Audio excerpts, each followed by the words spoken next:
The Fox and the Grapes. Once there was a fox. He was very hungry. He went in a garden. There he saw a bunch of grapes. His mouth got water. He jumped to take the bunch. But the grapes were very high. He could not reach to them. He tried and tried again, but it could not get them.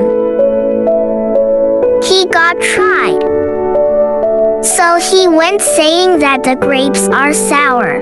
I do not want to eat them. Moral of the story: the grapes are sour.